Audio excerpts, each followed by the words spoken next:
Accountant General Mr. Levi Bradshaw.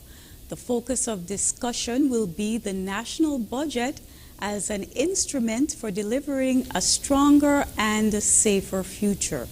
Tonight's discussion is set against the backdrop of this week's 2021 Budget Estimates Committee meetings, which Prime Minister Harris is presiding over in his capacity as Minister of Finance. On a related note, the COVID-19 pandemic has increased the stress on household budgets, and that's why the 17th annual Help a Child program, which will be held this coming Thursday at Mount Carmel Baptist Church in Borio, takes on even greater significance in light of the global economic downturn. 17 years ago, Dr. the Honorable Timothy Harris founded the Help a Child Primary School Scholarship Program to assist children from constituency number 7, Bellevue to Otley's, who showed academic potential and financial need. Over the years, more than 700 recipients have benefited from Dr. Harris's scholarship program, which enlists a number of entities to support his philanthropic efforts. These students have each received $500 bursaries, resulting in more than $350,000 being awarded to date. This year's Help a Child program will start at 5 p.m.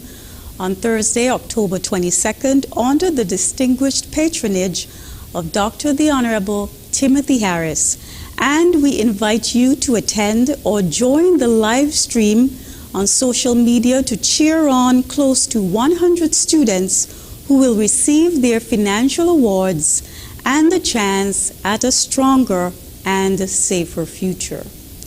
I now invite Mr. Levi Bradshaw to present his opening remarks, after which Prime Minister Harris will present his opening statement. Thank you very much, Honorable Prime Minister, and thank you, Valencia. A pleasant good evening to the viewing and listening audience. The budget is a central policy document of the government of St. Kitts and Nevis. It outlines how it will prioritize and achieve its annual and multi-annual objectives. Apart from financing new and existing programs, the budget is the primary instrument for implementing fiscal policy and thereby influencing the economy as a whole. The budget aims to turn plans and aspirations into reality. More than this, the budget is a contract between citizens and the state, showing how resources are raised and allocated for the delivery of public service. Such a document must be comprehensive, transparent, and credible if it is to command trust and serve as a basis for accountability. Indeed, external stakeholders such as the IMF and other CDB and others also look to the quality of the budget document and of the budgeting process in assessing the soundness and reliability of our country. In St. Kitts and Nevis, the process of shaping the national budget is governed by the Finance Administration Act of 2007, and it is led by the Ministry of Finance.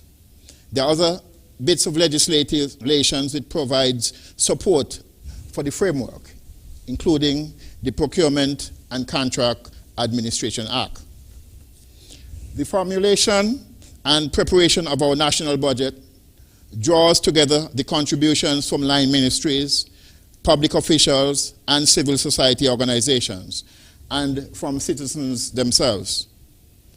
This evening's forum provides such an opportunity for citizens and residents of St. Kitts and Nevis to participate in this very important process. Indeed, an effective budget process is one that takes these contributions, weighs and considers them, and transform them into a set of proposals for action for the betterment of our society. A sound budgeting system is one which engenders trust among citizens that government, in the broad sense, is listening to their concerns, has a plan for achieving worthwhile objectives, and will use the available resources effectively, efficiently, and in a sustainable manner. The budget cycle is primarily a 12-month cycle, and our budget year or financial year is January to December. Therefore, our budget cycle is a continuous process of events and activities occurring during the financial year, and which are designed to achieve effective and efficient planning for and implementation and monitoring of the government's budget. The budget cycle primarily constitutes 4 sections, focusing primarily on budget preparation and formulation. In large measure, this commences in January, when line ministries, the Ministry of Finance will develop the economic outlook. During that period, line ministries will start their prioritization, looking at some of the issues that would be of importance to them, while the Ministry of Finance will work with the revenue-generating agencies, looking at developing the fiscal targets. The process also includes the budget execution and evaluation, and also the financial management. I will now provide you with a brief overview of the cycle, starting from the period January to March. As I indicated previously, we focus at that particular point on developing the strategic outlook. The Ministry of Finance develops the economic outlook for the upcoming fiscal year. The macroeconomic indicators and ratios are reviewed, and projections for revenues are made. Recurrent expenditure and capital expenditure are also determined during this particular period. During the period January to March, line ministries develop proposals for new initiatives, assessing and summarizing financial implications, which are reviewed and prioritized by the Ministry of Finance. Preliminary allocations and management strategies are developed by the Ministry of Finance during this period. By the end of March, a cabinet submission is prepared and submitted to cabinet, seeking approval for the strategic directions for the new budget year, outlining financial targets and the various preliminary allocations. The period May to September, it's basically where the primary work in terms of the budget really commences. The Ministry of Finance would issue estimate calls and provide preliminary allocations to the various line ministries. Ministries will be made aware of the strategy for the upcoming financial year. Ministries would submit estimates from which the Ministry of Finance would develop the various recommendations in consultations with the ministries. The Ministry of Finance presents the estimates to the Minister of Finance, and they would develop the estimates pro forma. The period of September, October is the period where the Estimates Committee would be convened. And indeed, we are currently at this point in our budget cycle, where line ministries are required to make presentations to the Estimates Committee to seek approval of their new revenue, their new recurrent and capital expenditure, and their new recurrent revenue initiatives. The Estimates Committee is constituted by the members of the Federal Cabinet under the chairmanship of the Honorable Timothy Harris, our Prime Minister and Minister of Finance. And the committee is supported by senior officials from the Ministry of Finance, the Ministry of Sustainable Development, and the Office of the Prime Minister. This is a very important exercise, as it allows all cabinet ministers the opportunity to hear and participate and actively discuss the matters and issues relating to another ministry. Indeed, over the last 2 days, the Estimates Committee have met with representatives from the Ministry of Justice and Legal Affairs, the Parliament, the Office of the Attorney General. We have met with the Ministry of Social Development and Gender Affairs, the Ministry of Foreign Affairs and Aviation, We have also met with the Ministry of Labour, the Office of the Prime Minister, the Governor General's Office, the Ministry of Agriculture, Fisheries and Marine Resources, and the Ministry of National Security and Immigration. The Estimates Committee will continue its meeting with line ministries during the next 2 days. During the period October and November, having completed the exercise in terms of the Estimates Committee meeting, the Ministry of Finance would start the process of finalizing the budget document. The budget document will be prepared and during that particular period submitted in late November, very early in December to the government printery for printing. At the same time, the appropriation bill is prepared for laying in the Parliament. During December, as is tradition in our jurisdiction, the budget is presented to the Parliament using 2 volumes. One volume containing the economic statistics and the economic information and fiscal and revenue details, and the other document, volume 2, containing information relating to expenditure. We also developed, the Ministry of Finance would assist with the development of the budget address. And these 2 instruments are laid in Parliament for the consideration of and debate of both sides in the Parliament in our National Assembly. At the end of the process, when the bill, the appropriation bill, becomes law, it is sent to the Office of the Governor General for his assent. At that particular point in time, we are close to the end of the financial year in December, and the general warrant is prepared by the Ministry of Finance, signed off by the Honorable Minister of Finance, and sent to the Office of the Accountant General. That is the instrument that provides the Accountant General with the authority to incur expenditure from the new budget. But the budget process does not end in December, because having prepared the budget, there is that point in December and January when the budget is implemented. The implementation of the budget and the execution of the various projects in the budget are very critical. During January, the implementation and monitoring exercise would commence, and the budget is also monitored throughout the financial year from January to December. The process is very important, and it's a very important part of our democracy, where this particular exercise is key to the continuation of our government. Transparency and accountability are key features of our budget, and it is important, therefore, that the information that is published in the national budget is available to the general public. The general public can access the budget by visiting the Ministry of Finance website. I will pause now and attempt to respond to any questions that the general public will have this evening. Thank you. Thank you very much, Accountant General, Mr. Levi Bradshaw.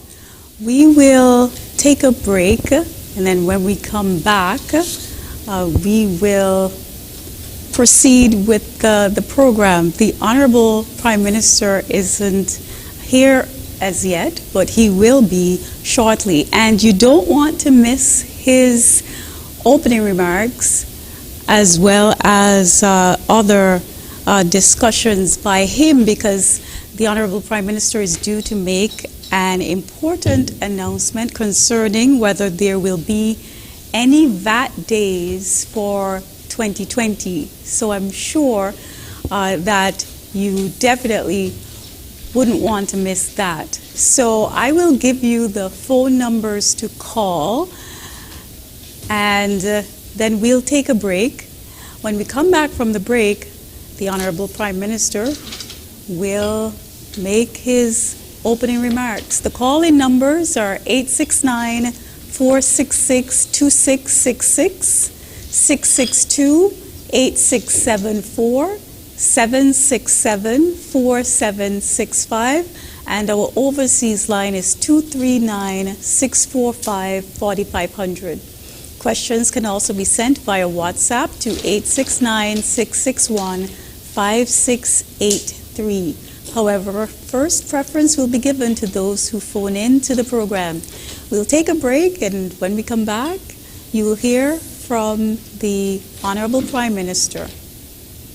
Thanks to the nation's unified response, the spread of COVID-19 has been contained. St. Kitts and Nevis, therefore, announces the opening of their border on October 31st, 2020. The success of this strategy requires effort on everyone's part. People from all walks of life must keep practicing social distancing. Maintain a separation of 6 feet or 2 meters indoors and 3 to 4 feet or 1 meter outdoors. If this isn't possible, masks must be properly worn. Businesses can provide hand sanitizer, conduct temperature checks, record customers' contact information, and manage crowds. Clean and sanitize high-touch areas regularly. Dividers or staggered seating can be used to maintain proper social distance. This protects workers and customers and prevents the spread of disease. We all have an individual and collective responsibility to avoid large social gatherings. These types of gatherings are deemed as super spreader events. Taking disease prevention seriously will enable a worry-free return to normal life.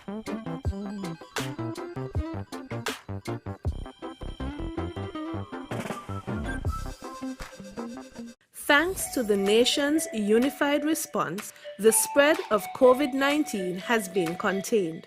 St. Kitts and Nevis, therefore, announces the opening of their border on October 31st, 2020. The success of this strategy requires effort on everyone's part. Therefore, self-health management is an important step in this process. Self-health management refers to the measures people take to manage their own health. You and I should remember to wash hands often with soap and water, or use alcohol-based hand sanitizer. Avoid touching your eyes, mouth, and nose. Take your temperature morning and evening. Watch for symptoms. Persons with diabetes or hypertension are reminded to take your medication regularly as prescribed. If you have no symptoms, you may carry out your normal routine and boost your immune system. When you are outside, avoid public spaces and wear a mask at all times. If you develop symptoms, put on a mask and seek medical care. Thanks to the nation's unified response, the spread of COVID-19 has been contained. St. Kitts and Nevis, therefore, announces the opening of their border on October 31st, 2020. The success of this strategy requires effort on everyone's part. Therefore, self-health management is an important step in this process. Self-health management refers to the measures people take to manage their own health. You and I should remember to wash hands often with soap and water, or use alcohol-based hand sanitizer. Avoid touching your eyes, mouth, and nose. Take your temperature morning and evening. Watch for symptoms. Persons with diabetes or hypertension are reminded to take your medication regularly as prescribed. If you have no symptoms, you may carry out your normal routine and boost your immune system. When you are outside, avoid public spaces and wear a mask at all times. If you develop symptoms, put on a mask and seek medical care. Do not take public transportation. Inform the doctor of your travel history, any contact with confirmed or suspected cases, your occupation, and whether anyone around you has similar symptoms. If you become ill, please rest at home. Wear a mask and isolate yourself from others in your household. If you share a bathroom, disinfect daily using 1 part bleach to 10 parts water. Everyone must work together to reduce the spread of the coronavirus when our border has been opened.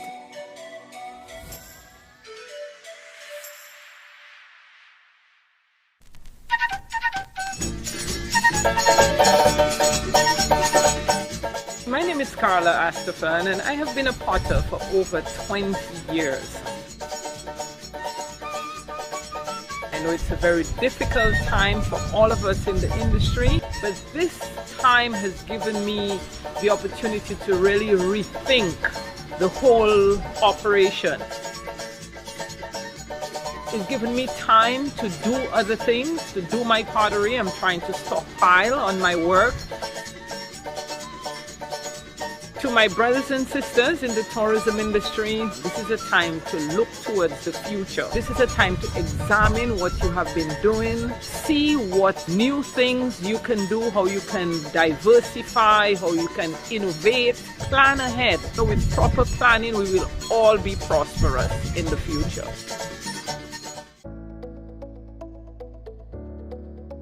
As we get ready to serve, it is important that we improve our vehicles to ensure the safety of our guests and ourselves. Outfit your vehicle with appropriate dividers to separate driver from passenger. Plexiglass or Velcro plastic divider may be used. Have a minimum of 2 hand sanitizers, 1 for you and 1 for your guests. Always carry extra mask and disinfectant in your vehicle, and post signs to remind passengers to use hand sanitizers and wear their mask and follow social distancing protocols.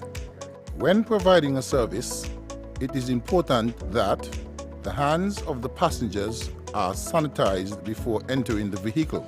Remember, a mask must always be worn by all occupants of the vehicle for the duration of the trip.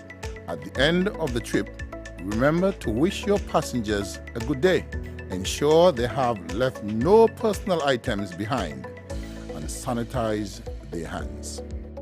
Once you have completed your trip, remember to sanitize your hands and your vehicle. Seats must be disinfected and all high-touch areas, such as doors and seat handles, must be sanitized before your next trip. Let's do all we can to keep ourselves and our visitors safe.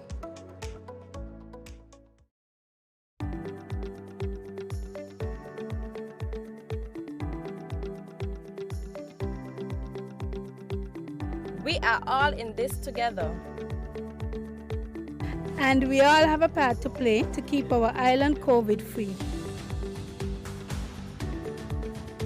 Play your part and stay safe and healthy.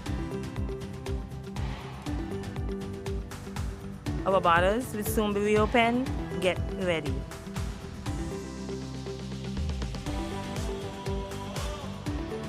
So what are you doing to keep St. Kitts COVID-free?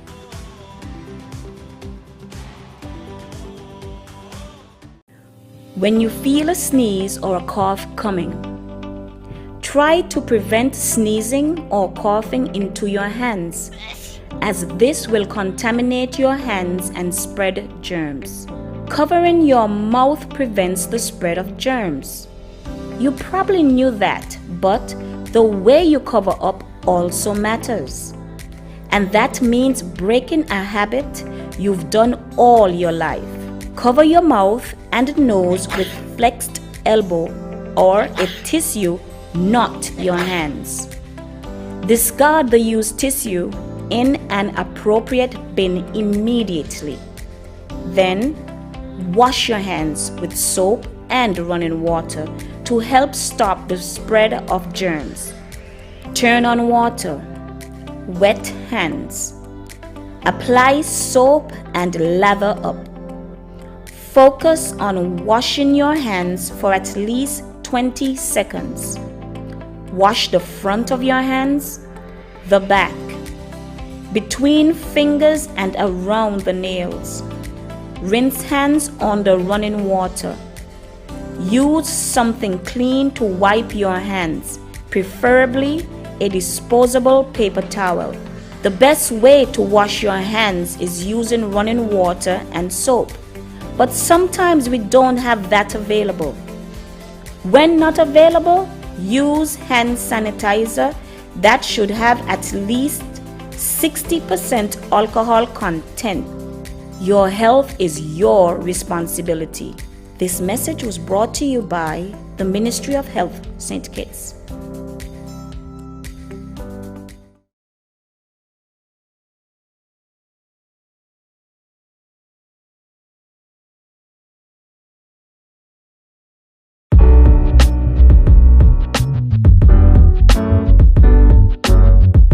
Before touching the mask, clean hands with an alcohol-based hand rub or soap and water.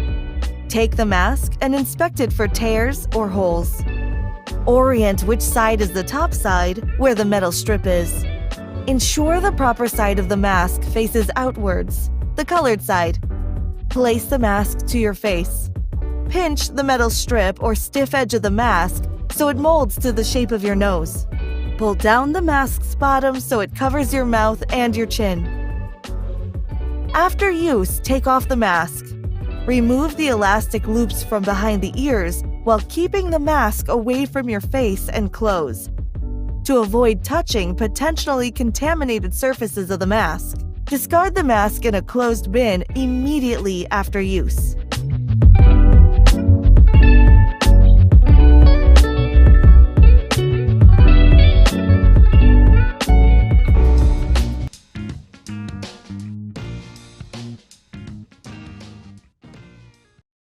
Welcome back to Leadership Matters. Prime Minister Dr. the Honorable Timothy Harris is here, but before we go to his opening remarks, I just want to give you a couple of updates. So the first update is the fact that the St. Kitts Tourism Authority sent out an important notice today titled Airlift Update Number 2. And it informs the public about the schedule for American Airlines and British Airways for November 2020. So I'd like to read out the list for you. It's AA Miami to SKB number 318, Saturday, November 7th, 2020, Saturday, November 14th, 2020, Wednesday, November 18th, Saturday, November 21st, Sunday, November 22nd, Wednesday, November 25th, Saturday, November 28th, and Sunday, November 29th. And again, those dates are for the American Airlines flight between Miami and St. Kitts Bastille. Then there's British Airways 2157 LGW to SKB/BA 2256 SKB LGW. Saturday, November 7th, Saturday, November 14th, Saturday, November 21st, Saturday, November 28th. So on Saturday, November 7th, 2020, both American Airlines and British Airways will come to St. Kitts and fly out of St. Kitts. So, and there's a note here that says, as airlines update their schedules, the St. Kitts Tourism Authority will update accordingly. Please note, airlift schedules are subject to change, but American Airlines and British Airways will be coming here Saturday, November 7th. So book your flights accordingly, and the borders are definitely reopening. So that's great news. I'd like to just remind our audience that the focus of discussion tonight will be the national budget as an instrument for delivering a stronger and safer future. So you would recall that on Thursday, December 12th, 2019, Prime Minister Dr. the Honorable Timothy Harris laid before the National Assembly the appropriation 2020 bill, 2019 of approximately EC $848.9 million for the fiscal year 2020. It was a tax-free budget, and it was presented under the theme, "Let's keep building a strong and safer future for St. Kitts and Nevis." And when Prime Minister Harris presented his bill, he said, "The prospects are very good for continued growth and development of our Twin Island Federation. Such good tidings also bring confidence that we would be able to implement our plans for 2020 without the introduction of new taxes. We would therefore organize and make an extra effort to roll out these plans, which are designed to move our country forward." Fast forward to 2020, and COVID-19 came and changed our lives forever. But we will move forward and we will rebound, and hence the topic for tonight, the national budget and all the great plans that Prime Minister Harris and his administration have to move our country forward to a stronger and safer future. I will take just a quick break, about a minute or two, and when we come back, we will hear from Prime Minister Dr. the Honorable Timothy Harris. And you won't want to miss tonight's edition, because the Prime Minister will be announcing major initiatives, including making an important announcement concerning whether there will be any VAT days for 2020. So please stay tuned. We'll be back after a quick break. Thanks to the nation's unified response, the spread of COVID-19 has been contained. St. Kitts and Nevis, therefore, announces the opening of their border on October 31st, 2020. The success of this strategy requires effort on everyone's part. People from all walks of life must keep practicing social distancing. Maintain a separation of 6 feet or 2 meters indoors and 3 to 4 feet or 1 meter outdoors. If this isn't possible, masks must be properly worn. Businesses can provide hand sanitizer, conduct temperature checks, record customers' contact information, and manage crowds.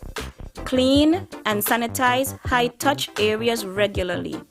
Dividers or staggered seating can be used to maintain proper social distance. This protects workers and customers and prevents the spread of disease. We all have an individual and collective responsibility to avoid large social gatherings.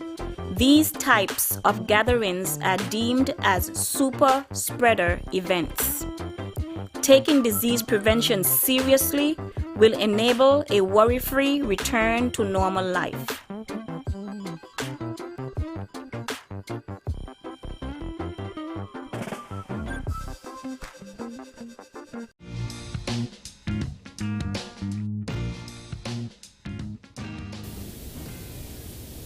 Welcome back to Leadership Matters. The moment you've been waiting for patiently is here.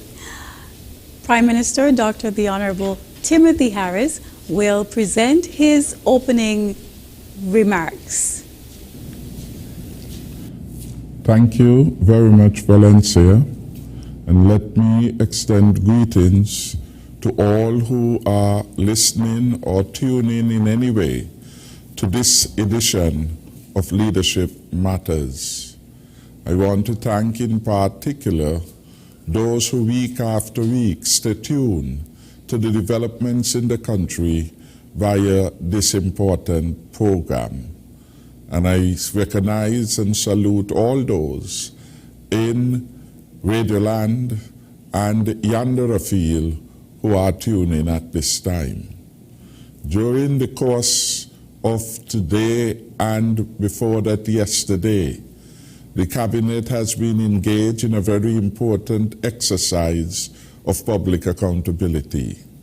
And I want to thank the Accountant General who is here and who has spoken before me.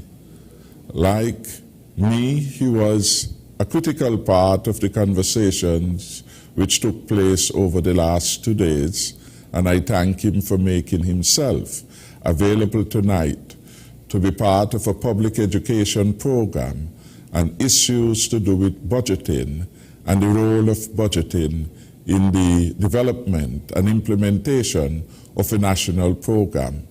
In the context of St. Kitts and Nevis, we are of course focused on delivering the stronger and safer future. We are imminently to see and to witness the opening up of our borders more fully come the 31st of October. And as we look to this important milestone in the opening up of our country with a view to sustain recovery in the COVID era, I want to place and record the Cabinet's deep appreciation to several outstanding public officials for their work to date. I especially want to thank those of our public servants who went beyond the call of duty to ensure the continuity of government at the onslaught of and during the difficult period of the COVID-19 pandemic. I must recall the stay-at-home regulation that was a principal element of the COVID-19 emergency powers regulations, and that regulation in particular operated to keep non-essential workers at home. During the difficult first months, April to June 2020, the outstanding work of several departments represented the high quality of response and behavior that we should get as a matter of routine from all departments of government. Allow me then to recognize the work of the leadership of the Ministry of Finance, who took the lead role in devising the plan for keeping the government functioning and for their outreach efforts to various economic actors at a time of high uncertainty and fear, globally, regionally, and right here in St. Kitts and Nevis. The unveiling of the stimulus plan led to a calming of the waters. Our COVID-19 stimulus package is to date the largest and the best one to be unveiled anywhere in the Caribbean region. Let me at this time commend our Accountant General, Mr. Levi Bradshaw, and his department for ensuring that every week over 4,000 weekly public sector workers were paid on time. This group comprises the government auxiliary employees, 1,207 of them, and approximately 3,000 persons on our STEP program. Additionally, every month during this COVID-19 season, 5,109 employees and pensioners were paid on time. The work of processing personnel emoluments would not have occurred without the outstanding support of the payroll unit in the office of the Chief Personnel Officer. I commend the CPO, our Chief Personnel Officer, and the head of the payroll unit, along with her staff, for an excellent job.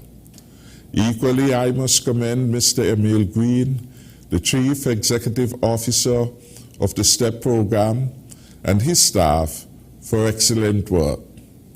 In the healthcare sector, I want to recognize Permanent Secretary in the Ministry, Dr. Dolores Stapleton Harris, and the Health Emergency Operations Center, who work very hard to ensure the readiness of St. Kitts and Nevis by organizing the procurement of essential personal protective equipment, vehicles, the Cuban Medical Brigade, and much more, and indeed for putting in place an effective public education and outreach program to inform, educate the public about the dangers of COVID-19. The Ministry of Sustainable Development had an important role to play, and it still does, in ensuring the continuity of payment under our poverty alleviation program. And we record appreciation for the efforts of the core of persons who went out daily during curfew hours even to ensure that the program could respond to the expectations of those who were registered as beneficiaries.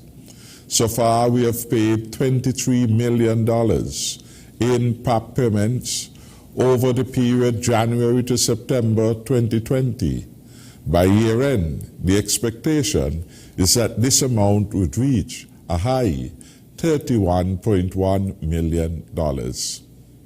I could not exclude from the list of commendation our Social Security Board for its work on the implementation of the $1,000 per month stimulus package.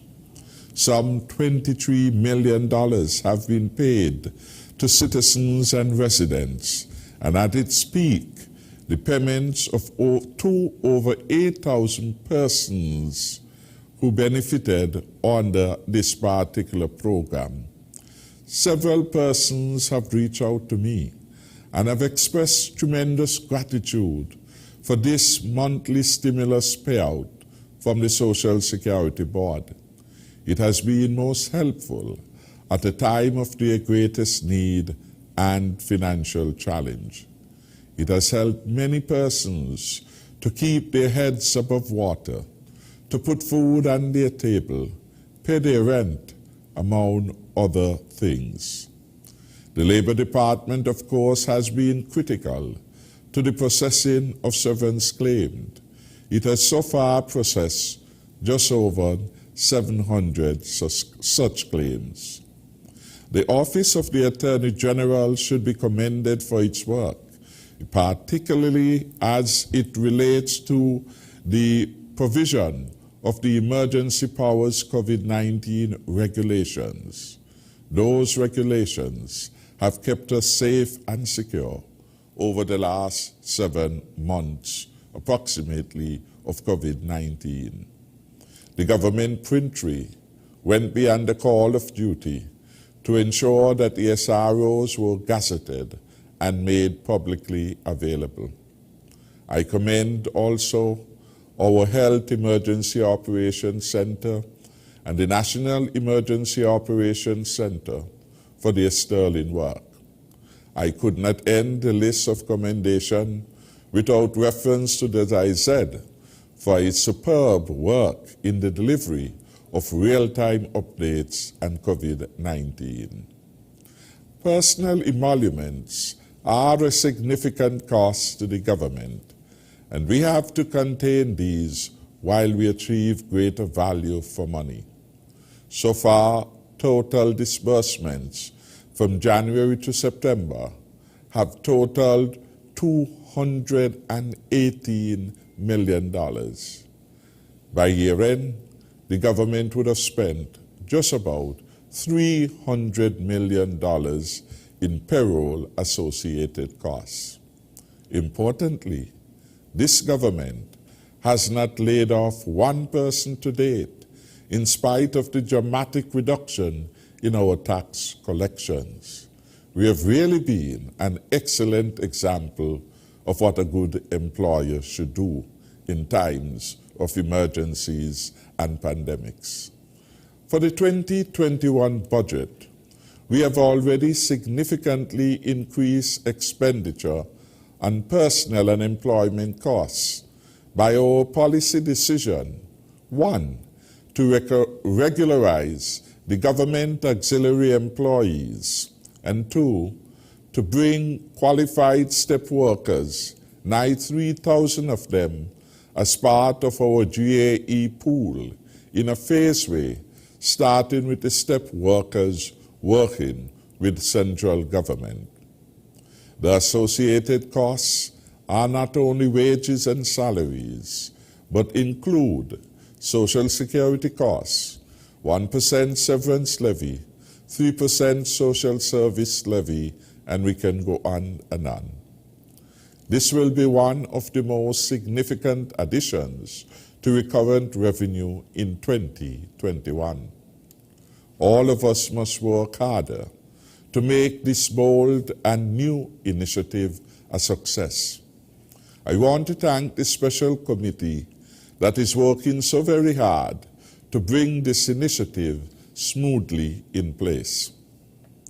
As we build out our estimates for 2021, we are of course focused on cost containment, efficiency, and efficacy in the delivery of government services. Yes, performance matters. We must not accept mediocrity, and we must reward performance. I have charged inter alia His Excellency Vance Emery to lead the program of public sector reform, of which performance measures are to be developed and implemented. Ambassador will be assisted in this regard by former Chief Personnel Officer Mrs. Dorfrida Rochester, Ambassador Everson Hall, and a small group of support staff. The Cabinet encourages the full support of all for this reform effort that is critical to the delivery of a stronger and safer future. COVID-19 requires us to be the best that we can be, as citizens and as residents, as communities, as a government, as a people and a country. We certainly must rise to the occasion, and I know that we can, and we certainly will. COVID-19, with its brutal attack on our health system, our customary practices and approaches to work, to life and living in general, causes us to reflect, to revisit, and re-examine the role of the executive, the role of government employees, the role of the private sector, and the wider non-governmental community.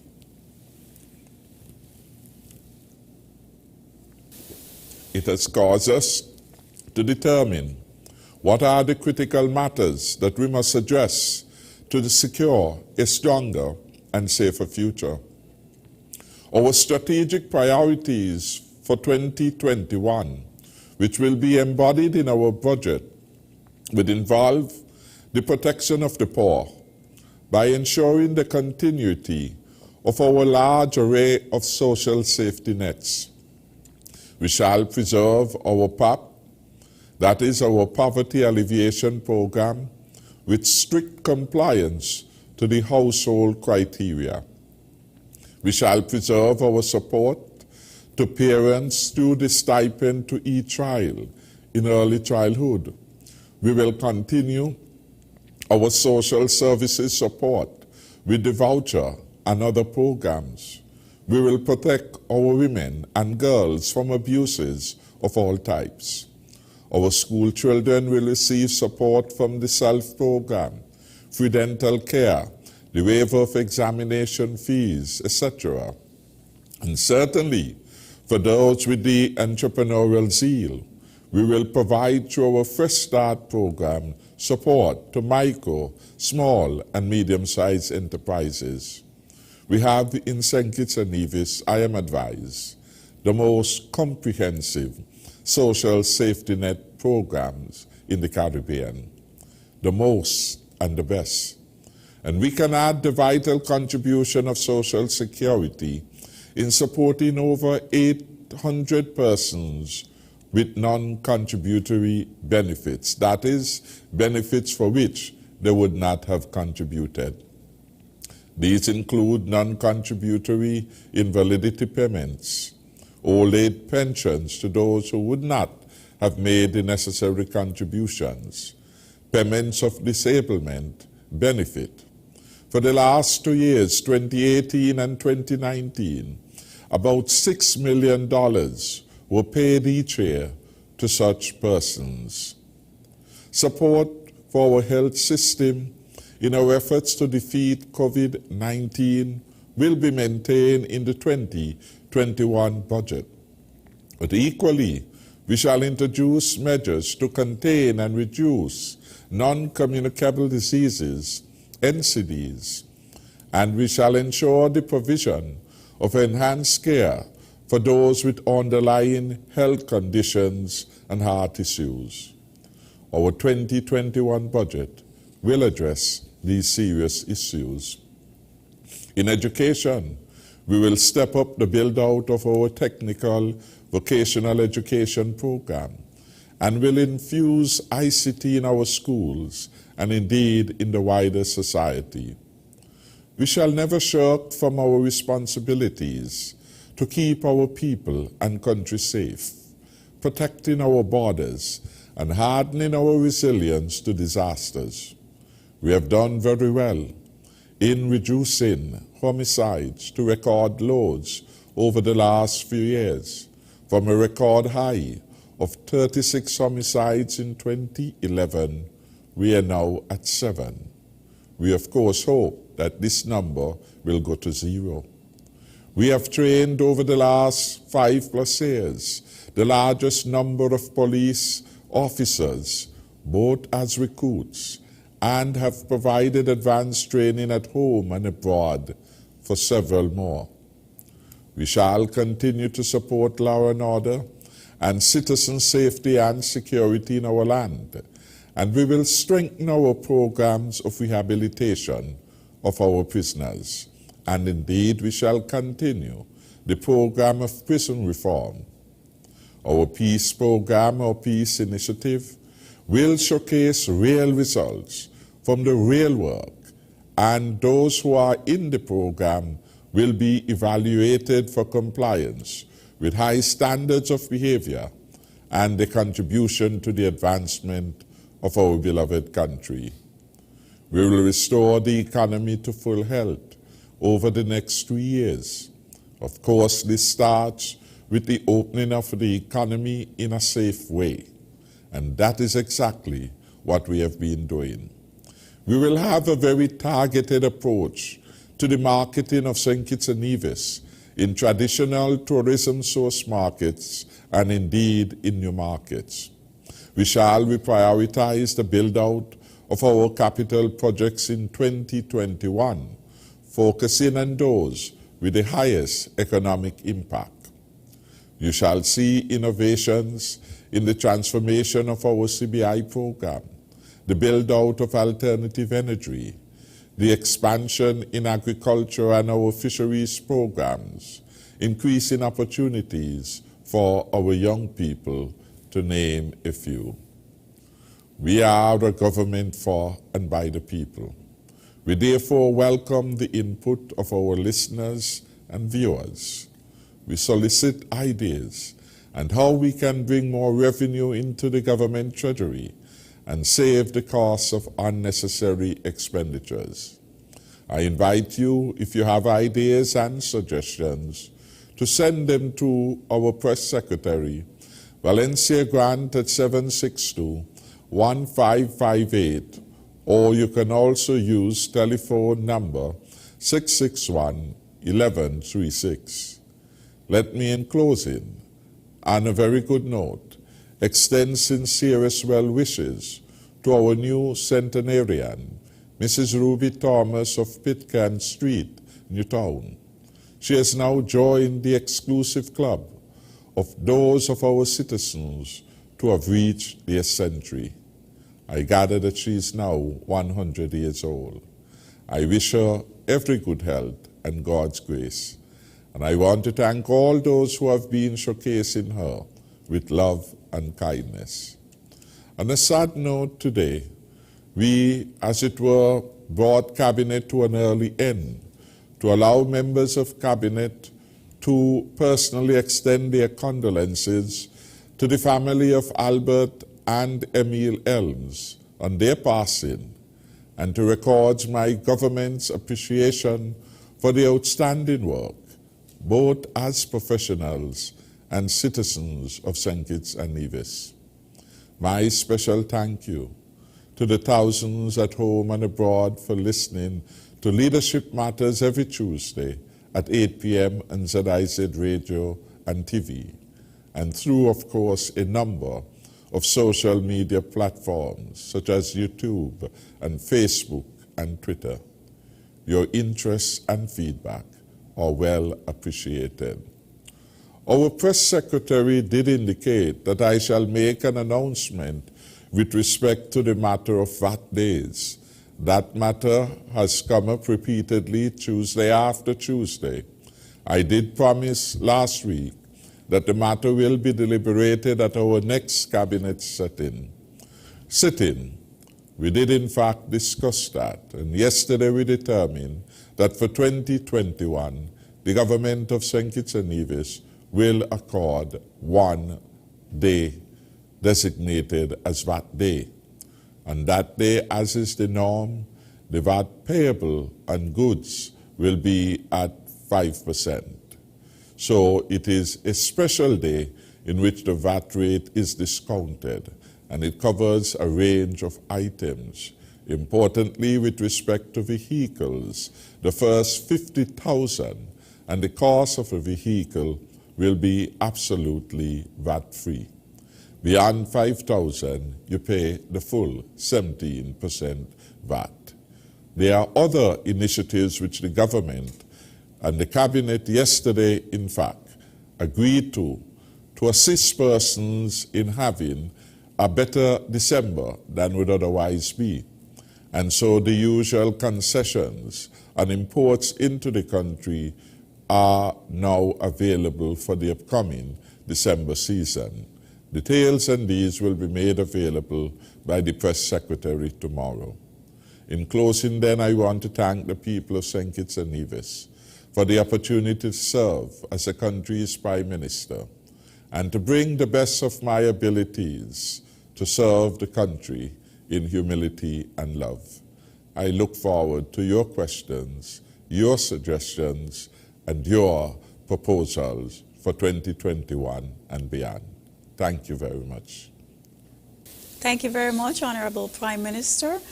We will take a very quick break just to give you time to get to your phones and call us. So I'll give you the numbers again. It's 466-2666, 662-8674, 767-4765, and our overseas line is 239-645-4500. We'll come back in about 45 seconds or a minute, okay? And then we'll take your calls. Thanks to the nation's unified response, the spread of COVID-19 has been contained. St. Kitts and Nevis, therefore, announces the opening of their border on October 31st, 2020. The success of this strategy requires effort on everyone's part. People from all walks of life must keep practicing social distancing. Maintain a separation of 6 feet or 2 meters indoors and 3 to 4 feet or 1 meter outdoors. If this isn't possible, masks must be properly worn. Businesses can provide hand sanitizer, conduct temperature checks, record customers' contact information, and manage crowds. Clean and sanitize high-touch areas regularly. Dividers or staggered seating can be used to maintain proper social distance. This protects workers and customers and prevents the spread of disease. We all have an individual and collective responsibility to avoid large social gatherings. These types of gatherings are deemed as super spreader events. Taking disease prevention seriously will enable a worry-free return to normal life.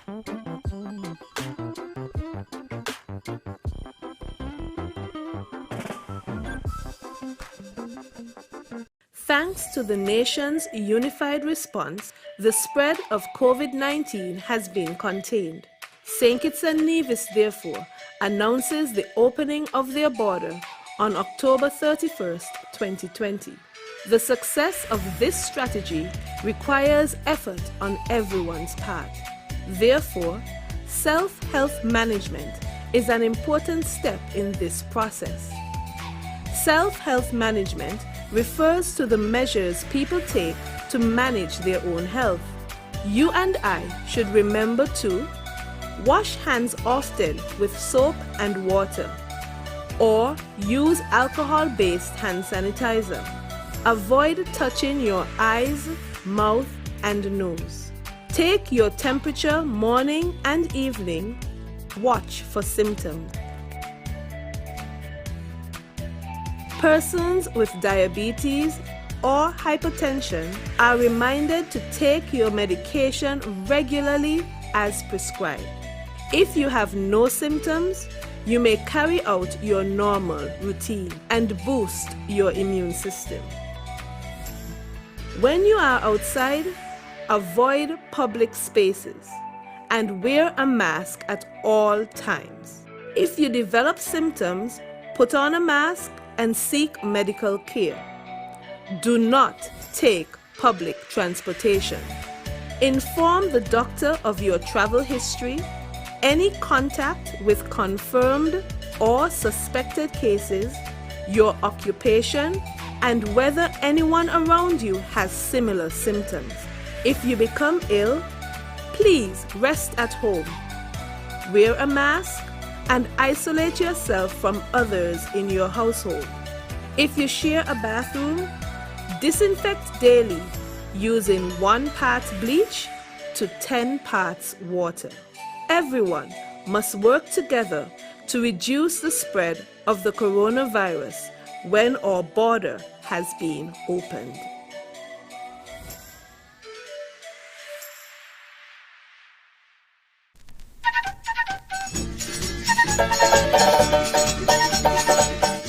My name is Carla Astafan, and I have been a potter for over 20 years. I know it's a very difficult time for all of us in the industry, but this time has given me the opportunity to really rethink the whole operation. It's given me time to do other things, to do my pottery. I'm trying to stockpile on my work. To my brothers and sisters in the tourism industry, this is a time to look towards the future. This is a time to examine what you have been doing, see what new things you can do, how you can diversify, how you can innovate, plan ahead. So with proper planning, we will all be prosperous in the future.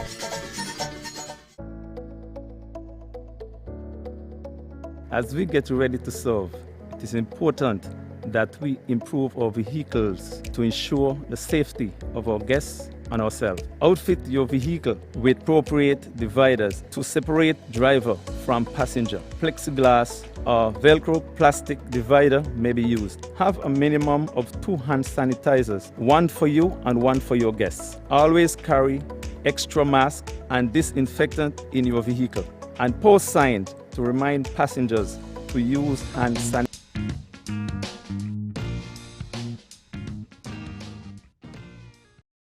Welcome back to Leadership Matters. We have 3 callers on hold. I will go straight to the phone lines. Good night. You're live on Leadership Matters. Hello, good night. Hello, good night. Hi, good night. And good night, Honorable Prime Minister. Good night.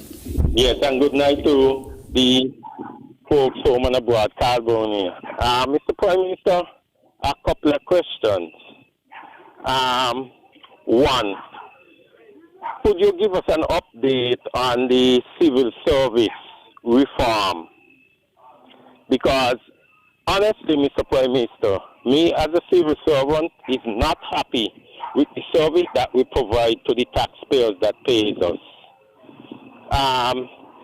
In a number of ways, the taxpayers come to us for us to provide the service that they pay us for.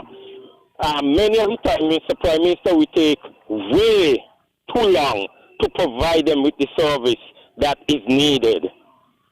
We always have many excuses. We short staff, people gone lunch, people gone away, and all kind of things. Documents cannot come on time when the public who pays us need it.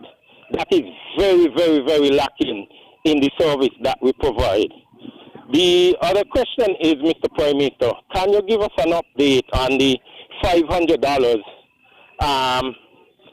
package that is 2 times now that is issued by the government?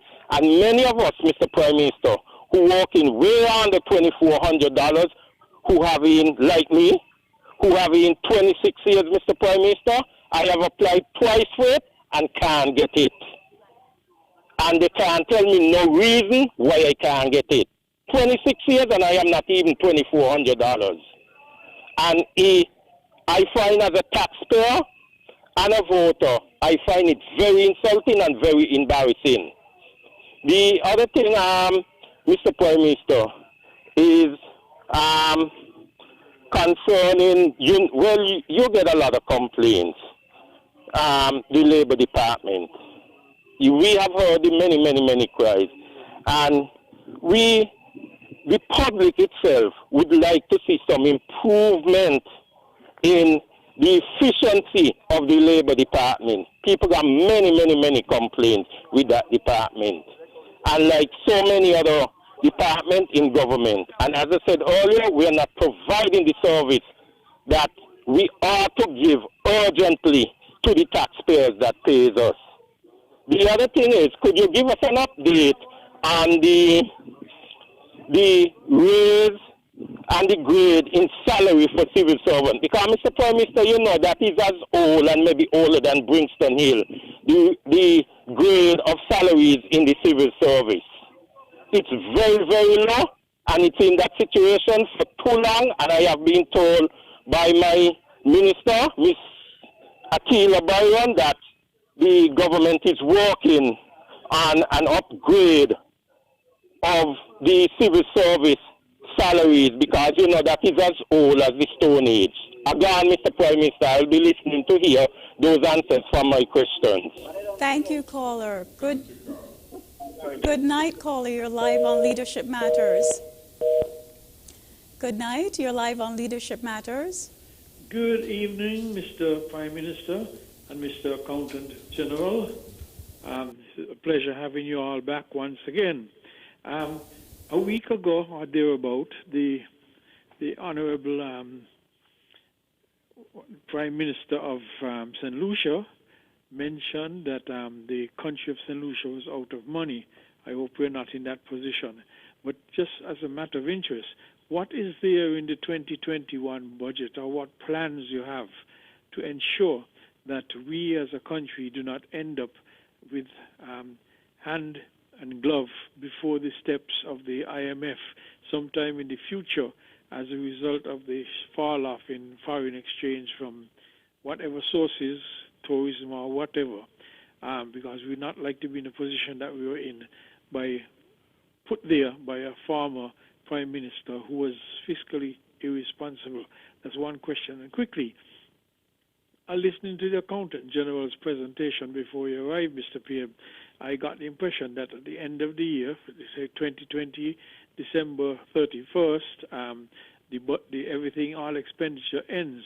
Whatever hypothetical situation where a department in government, a ministry, orders a piece of equipment or something of the sort is delayed for some reason and not delivered until January of 2021 and not invoiced until then, does that the budget allow for that expenditure to be paid for in 2021 as against out of the new budget of the 2021 budget.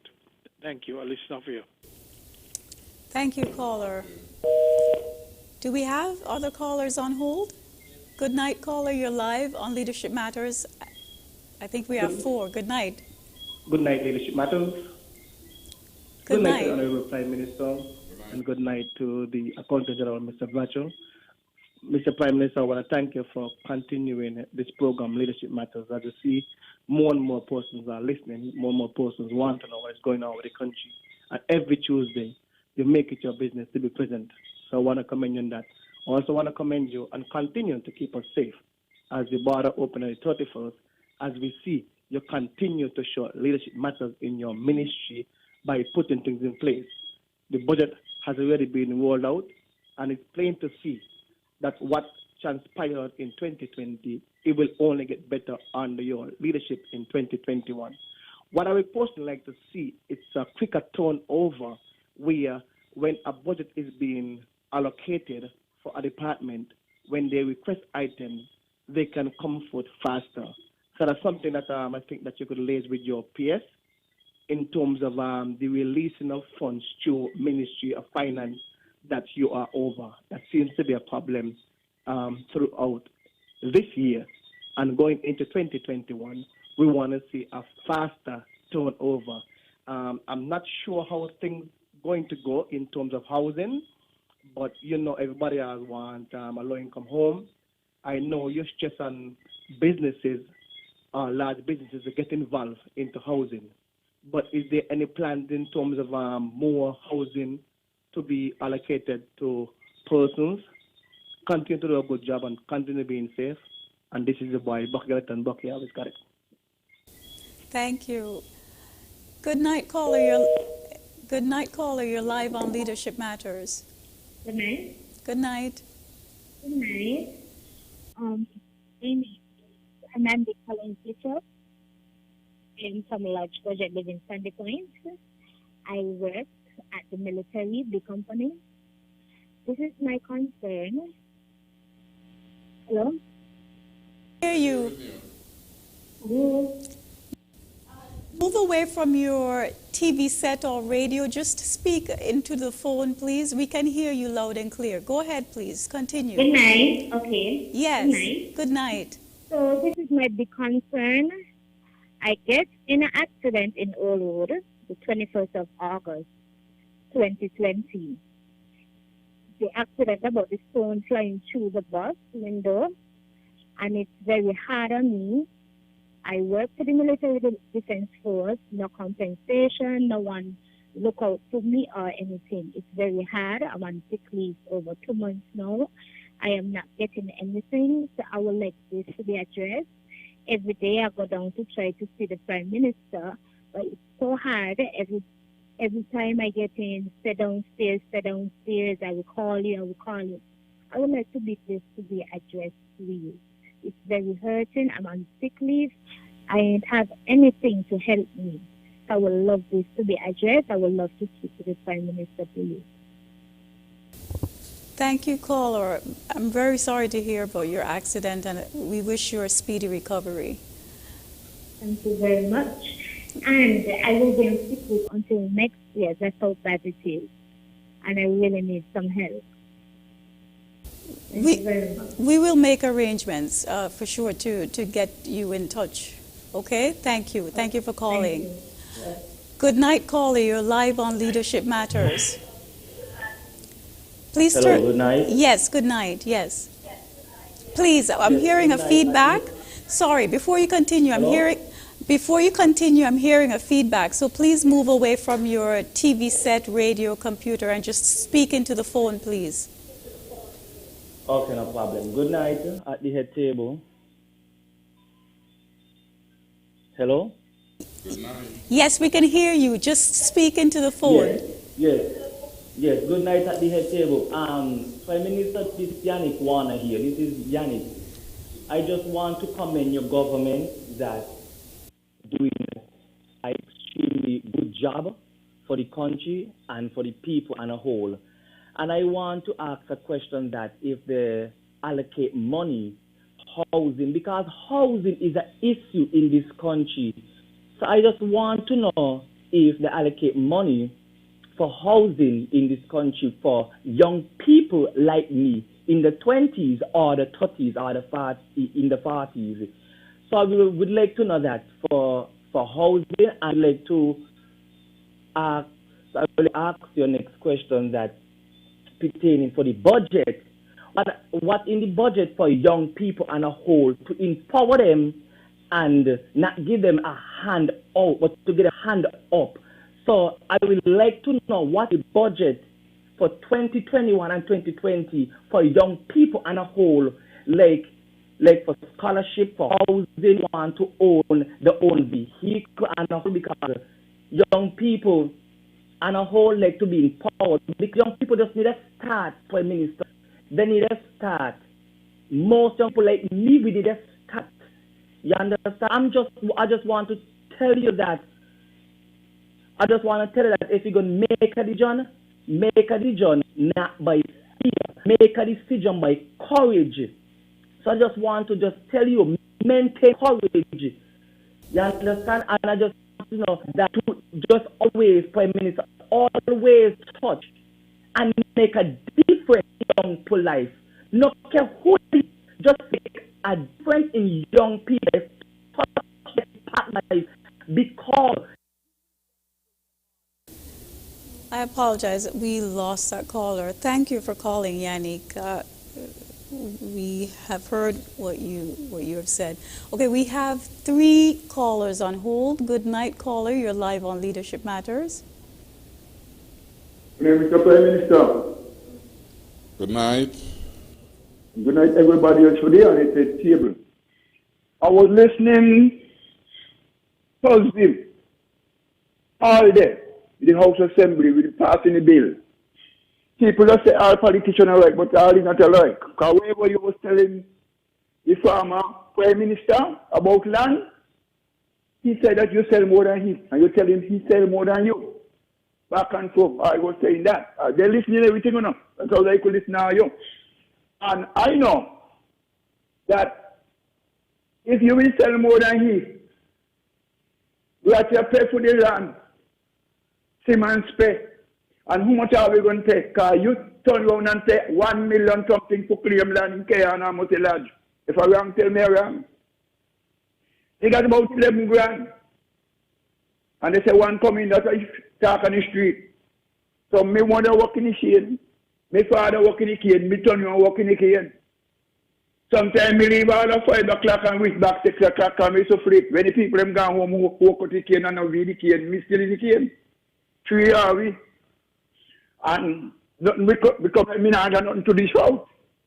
But what I'd like you to talk about, he sell all sort of something. You not sell no scrap metal. You not sell no engine. He sell all kind of something. So me prove that you different to him. When me different to you too, no, and he. Me no politician, but I'm just telling you. Everybody different. I mean, when people going to say all politicians are like, people going to say, I mean, everybody are like in the thinking and in the world. And I like how you talk, because them 3 who come in the opposition side to come and represent thinking as they say. You were talking about the voting and the boundary, and them like you want to continue. But we don't want them kind of people here, so we're taking Caribbean people that are sufficient. Because everybody got their laws in their country. You understand? And people from the middle East don't come live here and them up the touch bomb here and everywhere. We don't want that they don't hear Prime Minister. So I want you to protect this place here for me. Please. Thank you. Thank you very much, caller. Good night. You're live on Leadership Matters. Yeah, hello, good evening. Good evening. Yeah, this is Thomas just calling from Newton Ground. Yeah, I want to say welcome to everybody on the head table. Mr. Prime Minister, my concern, as I always tell you, is if there's anything in the budget for to have new roads at the Newton extension, I think that would be a good idea for us, especially the drain. Because right now the water run down the road and you have a deep hole in the road. So you need some more the asphalt to take off the road so the road can prepare. And you're trying your things and your thing could work, so I want you to help us, please, in Newton Ground. Thank you and God bless for a good job.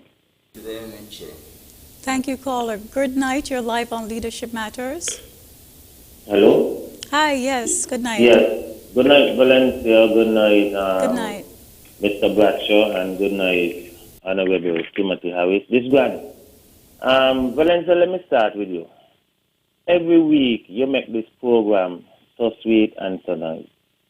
Right? You smile, everything, you're just there. If a caller if the panel forget to answer a question, you remind the panel. And I let you know that you're doing a wonderful, excellent job. You're making me self-conscious, so just ask your question. A caller just a while ago called in and she spoke about an accident. Caller, I'm going to call the bus driver that you was in tomorrow and I'm going to give him $200 to give you. Let me start with that. Prime Minister, I want to stress from the budget a little, but you'll have to make the budget bigger for what I'm going to say. Last week, Wednesday, at St. Peter's, you had an opening up at Beaufort, right, for livestock. I don't want you to put it too much on livestock. In your speech, you spoke about the Garden of Eden. And I'm going to let you know tonight that Beaufort is the country Garden of Eden. One time, when I was, I'm a little younger, we used to collect chocolate milk, vanilla milk, white milk. Yeah, we had everything. We had cocoa, sweet orange and stuff. I want to know if Beaufort is more or less headed into that direction. Mr. Bradshaw spoke last week and he spoke about taking people off the step and putting them into the government, service. Want to know if, agriculture, looking at Beaufort, if he will think that agriculture there will be a big step for, a good amount of the people them from off of that program to go there. I want to commend the minister for that. That is Honorable Alexis Jeffords, and I want to thank T.S. Ron Collins definitely for the wonderful work he done. Mine, Prime Minister mark my words, Beaufort is the Garden of Eden for the country. Okay, Thank you, caller. Yeah. Okay, I think, do we have any more callers? I'll just take one for now, and because we've had a lot of questions, so I'd like the Prime Minister, the Honorable Prime Minister, and the Accountant General to respond to your questions. Good night, caller. You're live on Leadership Matters. Okay, we don't have a caller. Okay, good. So I will turn to the Accountant General, Mr. Levi Bradshaw. One or two questions were sent your way, and I'd like you to respond accordingly, please, sir. Thank you very much, Valencia. I will attempt to address the question as it relates to a transaction which would have been completed maybe close to the end of the financial year. And the servicemen have been delivered to the ministerial department. And the caller was inquiring whether or not the resources for settling the payment would be available from the previous years, having moved over into the new year. Part and parcel of this exercise, we have always encouraged our heads of departments, permanent secretaries and heads of departments, to ensure that when they procure goods and services from various suppliers, local or overseas, that they must ensure that they have the necessary resources available. There are instances when partial payments are made, depending on the nature of the transaction and the urgency with which you need the supplies to be provided. And we always encourage our departments to ensure that they have the resources available. Now, in the case, if the financial year is close, just about to end, and that department do not have the resources available in their new budget, especially if it's a capital project that is coming to an end, we can make some facilitation at the government treasury, whereby we'll allow the department to maybe complete the payment in the system and put a hold on that particular payment until delivery is made.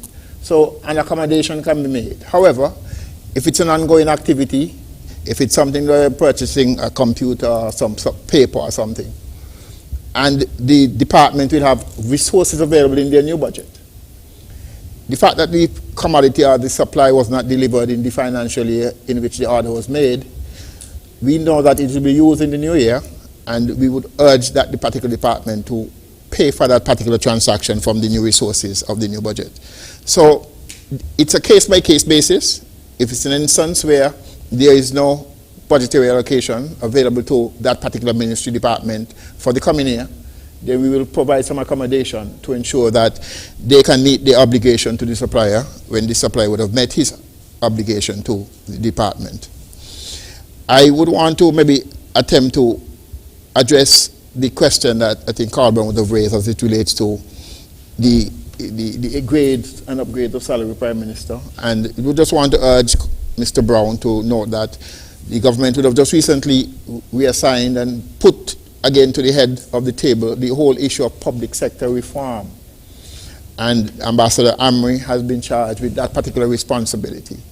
And just to demonstrate how serious he's taking this particular task, he was also assigned to work with us as we move as a committee to address the issue with respect to the regularization of those workers who are currently assigned to the STEP, who will be assigned as GAEs. And he would have attended one of our meetings and we had the opportunity to share two of the draft cabinet submissions with him just this week, yesterday, Monday. And by today, he would have already returned the draft, copies of the draft with some very good ideas and suggestions and recommendations that we can move to increase the document.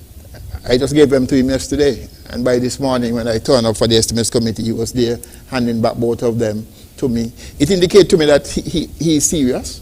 I've been around the public sector for all of my working life, 35 years, and I know when people are serious about moving things forward. So I would hope that he would have really heard that your cry in terms of looking at the matter of salary grades and rates. But notwithstanding, Carl, you must also note that the era in which we are really, the issues that we are facing, the new global pandemic, COVID, and we would not want to raise expectations either, Prime Minister, because these are challenging times. The resources of the state, the revenue collection is down substantially. And it is good that as a country would have had some resources, some reserves available.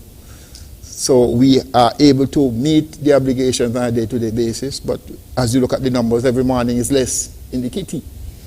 Therefore, I wouldn't want to raise the expectation. We recognize that it's a long outstanding matter, the matter of salary grades and rates. But however, we would want to be our brother's keeper because the government is also making provisions to accommodate our brothers and sisters who are now in this STEP program to come across the public sector. So it's the demand on the public purse will be very, very, very high. So I just want to urge some caution, but to encourage and put forward that I know this would be one of the issues that would be on the table of the ambassador. The matter of the STEP workers, I think that question was raised, and whether or not some of those persons in transition would find opportunities at the new Barefoot facility.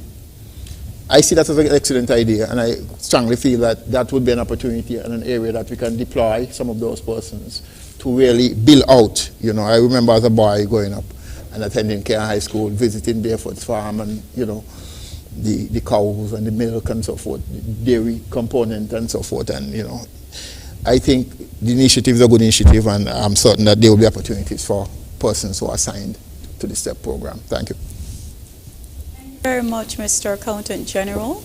I will give the Honorable Prime Minister the opportunity to speak to the members of the public. Some issues were raised, and I'd like him to address them now. Thank you. Thank you very much, Valencia.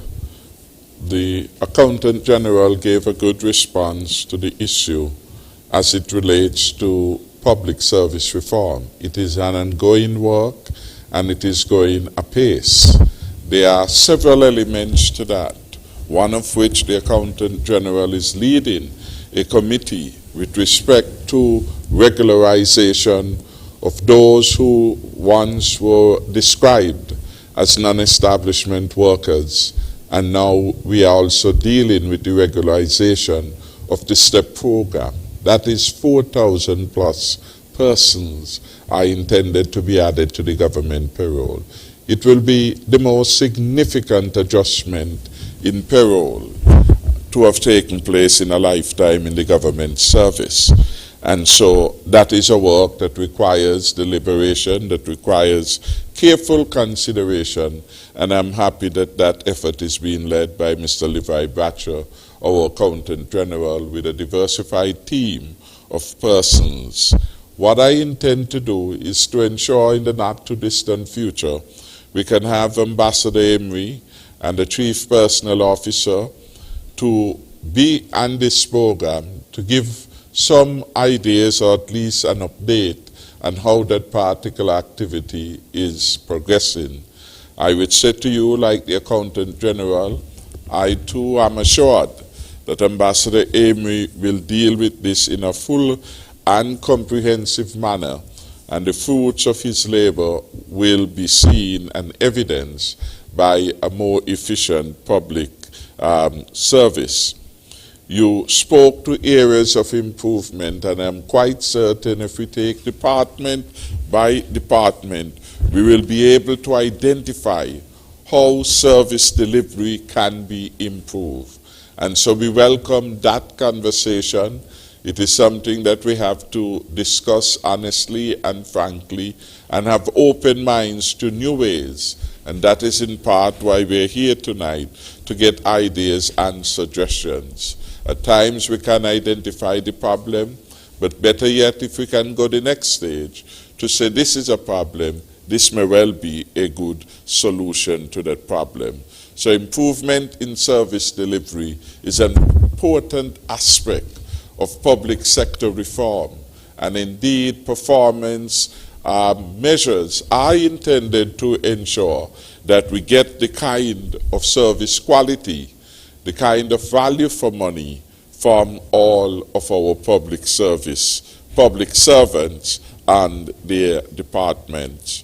With regard to the failure to receive the PAP payout of the $500, one will look at that, and if you were to, again, WhatsApp your information to the press secretary at 762-1558, we certainly will do a follow-up with the sustainable development and to try to ascertain why you were not included. The critical element is the establishment of a threshold. The household must not be earning more than $3,000. So if you're under that, then you are a person who should apply. I don't want us to confuse gross pay and net pay.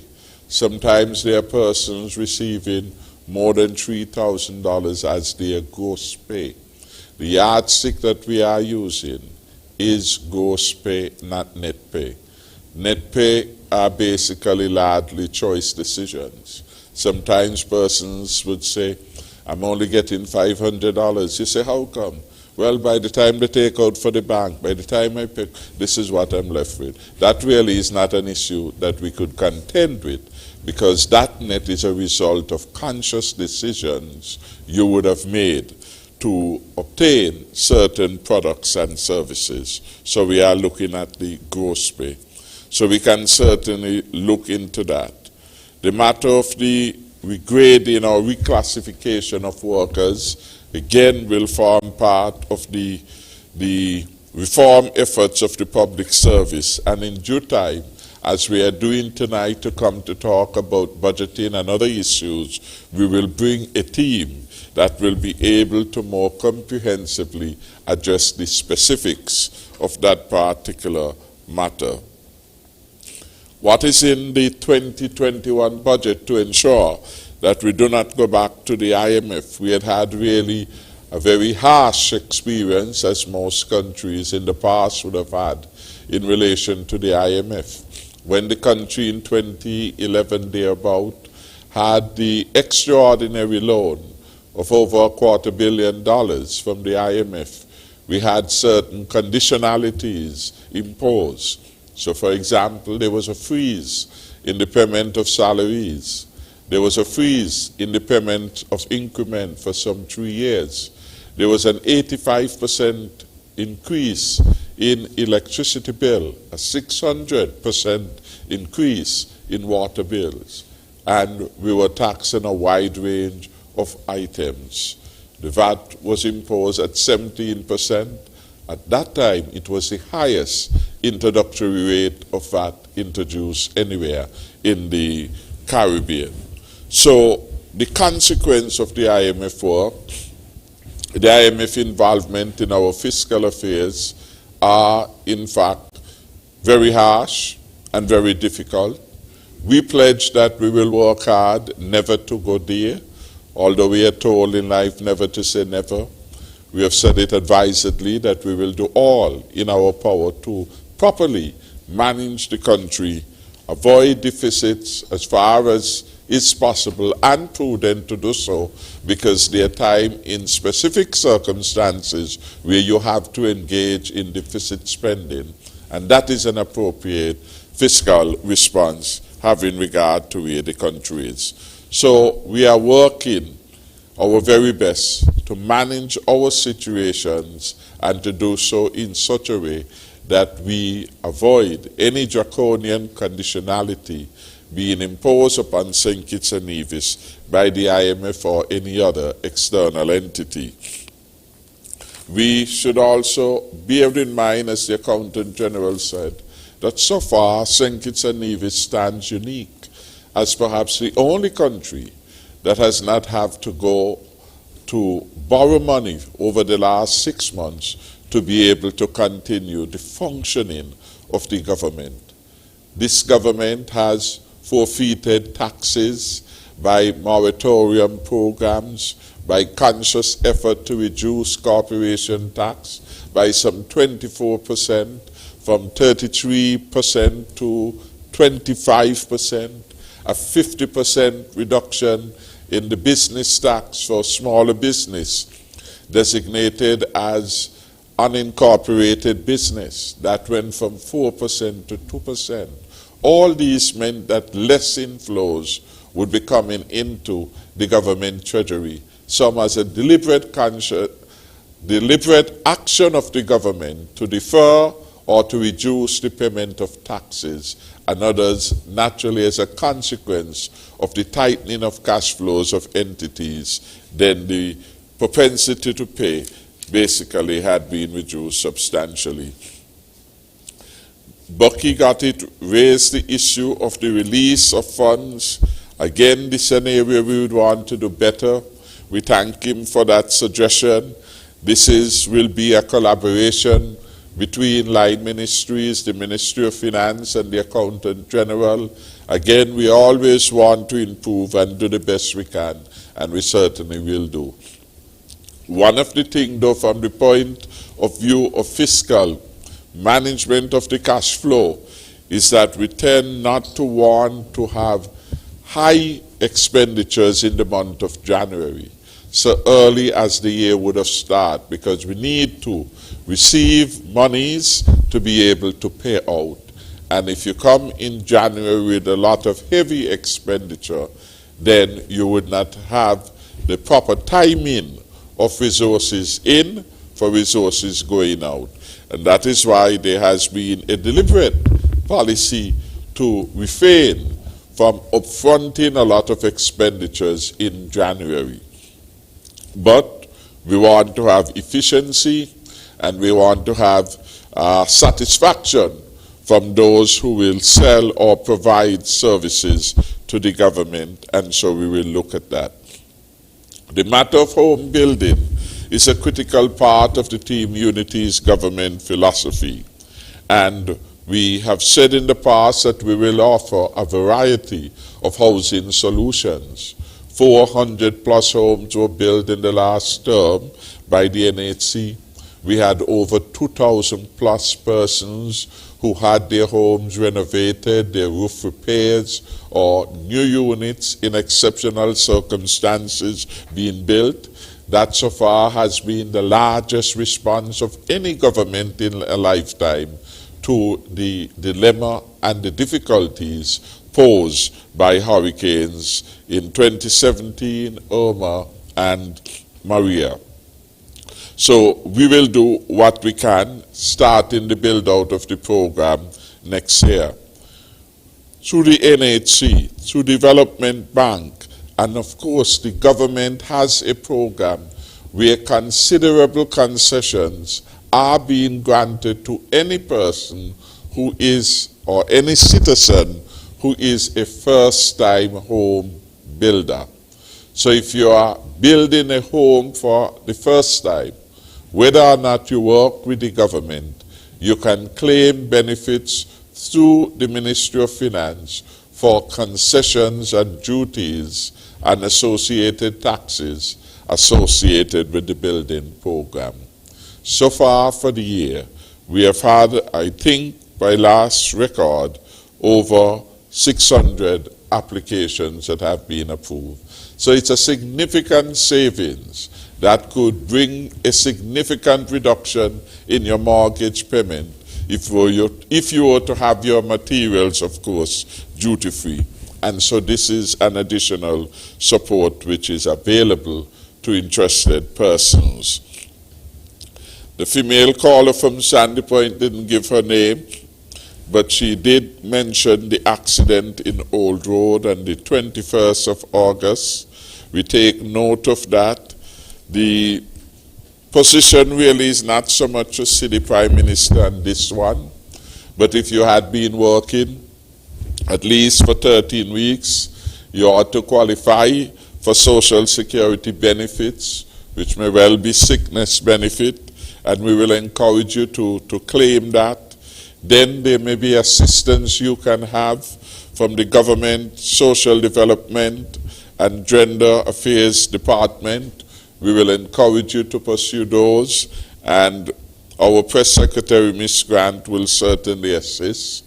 Since this is an accident, there may be a claim that can be made upon the insurance or the party who would have inflicted the injury. These are all a variety of options that are there, and we encourage you to explore all of them. Whatever support my office can give, we will. I want to thank Yannick Warner from Old Road for calling in, expressing appreciation like so many others have done over time for the excellent work which my administration continues to produce. And he asked the question again with respect to housing, which I've just answered. Yes, it is an ongoing program, largely being executed through NHC, but through a variety of other initiatives of the government, including the GEM program, which happened during the last term, where we put $30 million in the Development Bank at 5% interest to be made, or for the Development Bank to unlend to prospective applicants at the rate of 5%. At that time, it was the lowest interest that one would have on mortgage, and we would want that program to continue. Again, there is a first, so there is option. But beyond the government, though, we see ownership. Because the demand is so strong, and because the demand is continuing, as providing an opportunities for private people and private entities to become engaged in the provision of homes, especially for middle-income owners. In this regard, the TDC will soon launch their program at Dewars Housing Development. They already have received significant applications, I am advised, and we should have the build-out, according to the Executive Chairman, Mr. Earl Kelly, in the not-too-distant future. So we await for that. We are also encouraging other persons who are resourceful enough to begin housing, the building of homes, ensure that they are competitive and they are affordable for the designated market, so that the people of St. Kitts and Nevis could get better quality homes, homes which they demand at affordable prices. These are just some of the things that are there. John Paul called and reminded us of the history of the bad behavior of the past regime. Yes, this government has paid $2 million to reclaim lands, about 400 acres of land, which were given up from the public domain as part of the settlement, the land for debt swap arrangements which were made somewhere in 2014. And we have sought to bring back the lands. Some of these lands we have made available for farmers, we have made available for commercial and residential development. So the land then is going back to the people. And we have distributed significant quantity of land since achieving office in 2015. Granny, I commend you for the idea that the Bayfords Farm can become really the Garden of Eden. The Bayfords Farm is a 180 plot of land, real estate, if you will. It will be the largest acreage of land put into non-sugar agriculture by any entity in recent times. From that, we are expecting to have the build-out of a high-quality livestock sector, catering not only to large ruminants such as the cattle producers and farmers, but also those who are involved in the production of pork, those who are involved in the production of mutton. We are wanting to ensure that the best varieties, if you will, the best breed, if you will, of those animals could be made available to people. And there was a time when Bayfords was, quote-unquote, the Garden of Eden, producing not just meat, but producing fruits and vegetables, pineapples, mangoes, oranges, etc. We are hoping as time evolves, we certainly will get closer to the concept of a Garden of Eden at Bayfords. I think those were the issues posed at this time, and I want to thank all the callers who have called so far. Thank you very much, Honorable Prime Minister. We have about 12 more minutes into the left for the program.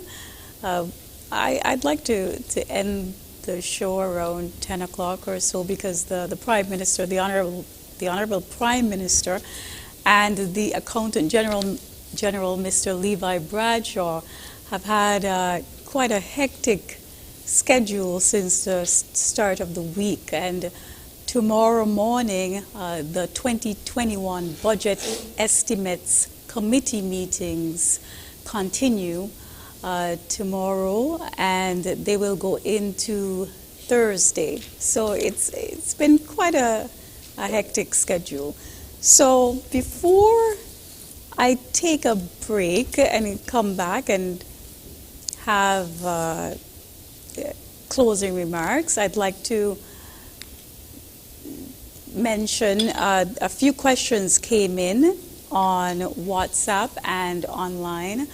The first one isn't a question, it's a statement of commendation, so I'll read that. This came in last week when we had the Director of Social Security, Mr. Antonio Maynard, the Labor Commissioner, Ms. Chanel James, and the Accountant General, Mr. Levi Bradshaw, on the panel along with the Honorable Prime Minister. So the comment says, "Good night to the PM and the panelists. Tonight was a very good night. Congratulations to the government for the remarkable work that they have been doing. May the Lord continue to bless and guide, may the Lord continue to bless and give you guidance. Thank God for our unity government." And we have a few comments that have come in showcasing some very innovative thinking by our audience members, giving some input. I will forward them along to the Prime Minister. I will just read snippets of 4 of them. Dr. Harris, I have an idea for you concerning the Westbourne and College Street gut. Dig down and put these guts on the ground about 6 or 8 feet and put back the roads overhead. Let these guts run below the roads full time to do something, and I give you the idea. Thank you. Please respond on air. The second one, Doctor, fill in the sea like Port Zante below and across from Fisherman's Wharf restaurant. Make a mega container port to also be used as a transit port to all the Caribbean islands. Dr. Harris, good night. Question, medical tourism. I would like to see St. Kitts construct a 700-room medical hospital down at Dieppe Bay area, bring in doctors from Cuba, USA, Santo Domingo, etc. This is a must that you have to get done. Put your last money into it. And the last one, I think it is wise to build a big shopping mall the same size of the mega solar farm, 3 floors high, a flat concrete roof, and put the solar power farm on the top. You get 2 in one building. Tell me what you think. Okay, so thank you for your interest in developing the Federation of St. Kitts and Nevis. We welcome your continued input, and you can continue to phone us in the coming weeks and WhatsApp us. You can also go on Facebook and on YouTube. There you will see archived shows, archived programs since the start of Leadership Matters, and you will be able to see archived responses to your questions. Since the start of Leadership Matters, Prime Minister Dr. the Honorable Timothy Harris and his esteemed panelists have answered hundreds of your questions. It's probably over 1,000 questions now. And we have also been manning the phones because when Leadership Matters ends, then the questions still come in during the week. So we're very happy to help. Thank you very much, and we will take a break. When we come back, we'll have the Honorable Prime Minister and the Accountant General just give some last words, and they'll go into their closing remarks. Thank you for watching. We'll be back after this very quick break.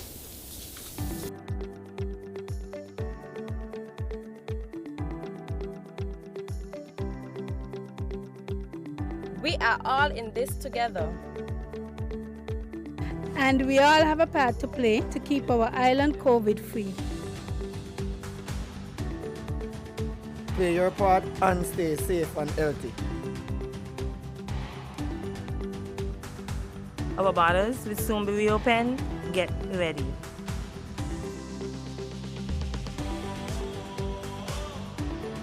So what are you doing to keep St. Kitts COVID-free?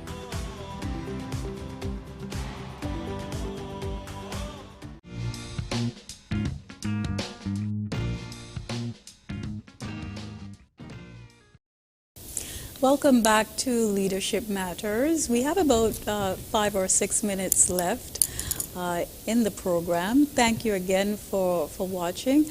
I will turn to the Accountant General, Mr. Levi Bradshaw, to give some closing remarks. Thank you, Valencia, and let me express my gratitude and appreciation to the Minister for the invitation to participate in this forum. Those of us in the public sector recognize that I'm not actively involved in the budget preparatory side of the ministry, but having worked in that capacity for several years, I think I was able to provide the support. And so thanks for the confidence for requesting my assistance and my presence here this evening. A sound budgeting system is one which engenders trust among citizens that government, in the broad sense, is listening to their concerns, has a plan for achieving worthwhile objectives, and will use the available resources effectively, efficiently, and in a sustainable manner in doing so. I choose to end on that note in an effort to put forward the point that, budgeting is an important function, and it entails that there must be transparency in the process. There must be accountability to the citizens. And there are great demands on the resources of the state at this particular point in time in our history. It would be good, therefore, I think the Minister would have made that call in his speech earlier in his opening remarks, but I would want to echo that, as we are currently in the final phase of the budget preparatory exercise, I would want to urge members of our citizens and residents of St. Kitts and Nevis to, use this opportunity to suggest ideas whereby the government can raise revenue. I'm certain that all the ideas do not reside in the Ministry of Finance, do not reside in the line ministries. There are persons in our country who may not be actively involved in the public sector in any way, but have an excellent idea that can assist the state to raise revenue in order for the state to continue to discharge its responsibilities to the citizenship. So I would want persons with ideas in terms of areas that the government can improve its revenue to come forward and give those ideas to the Ministry of Finance at this particular point in time. You know, there are great demands for resources, and the expenditure continues to grow, but we really need to back up the expenditure. And this is a call that was issued to permanent secretaries and heads of department at our meeting, I think it was last week, by the financial secretary. So I would really want to echo and end on that note, that there are creative minds in our communities, persons of great thought, and we would want to benefit from your experience by sharing your ideas in which the government can raise revenue, additional revenue, not imparting additional hardship on the citizenry, but there must be some creative ways that we can improve in our revenue collection. I would urge those persons who are still employed, especially those in government, continuing to receive your earnings on a monthly and weekly basis.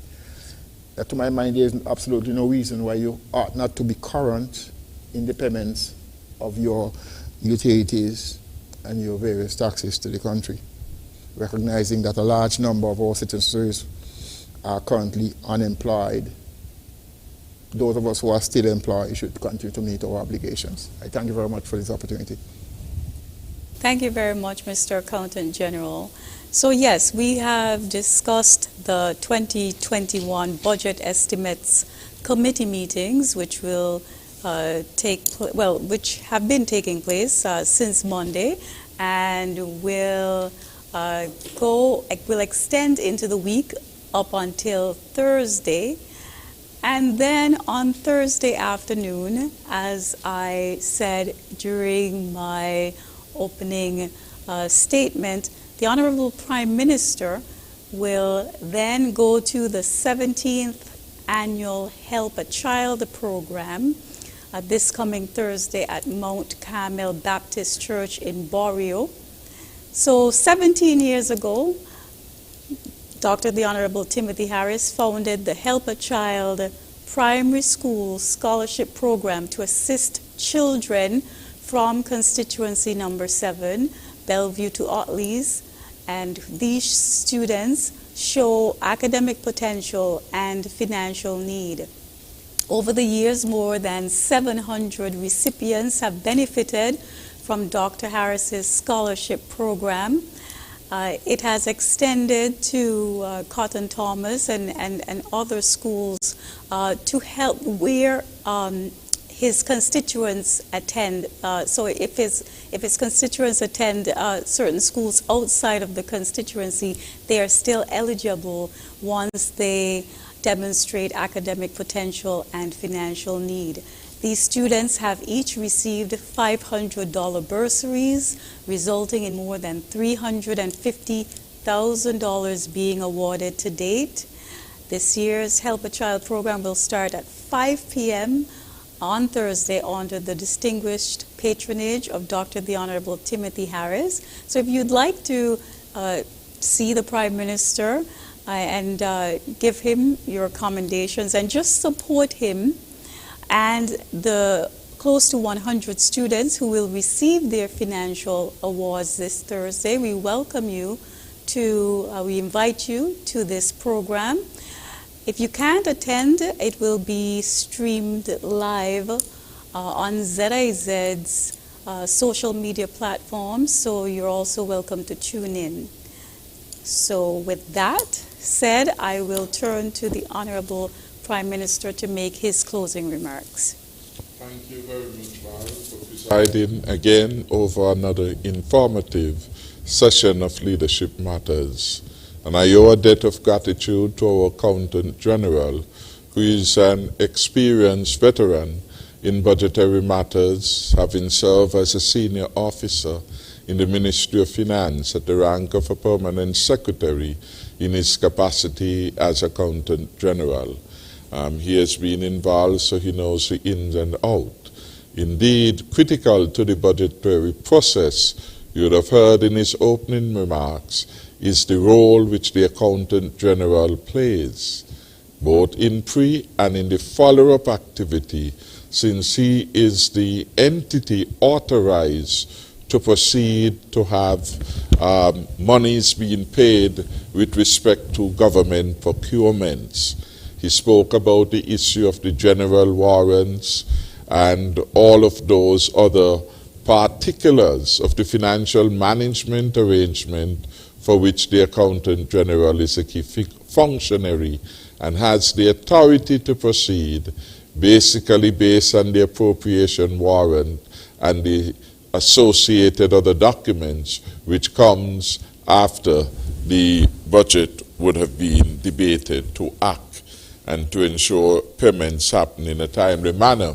That is why in my opening remarks I took time to commend that office, because when we were on lockdowns and when we were in that critical period of fear, in order to ensure that persons were paid without let, the Accountant General and his team came out or made themselves available to process the claims and to bring certainty to the payment program of the government to its employees and to others.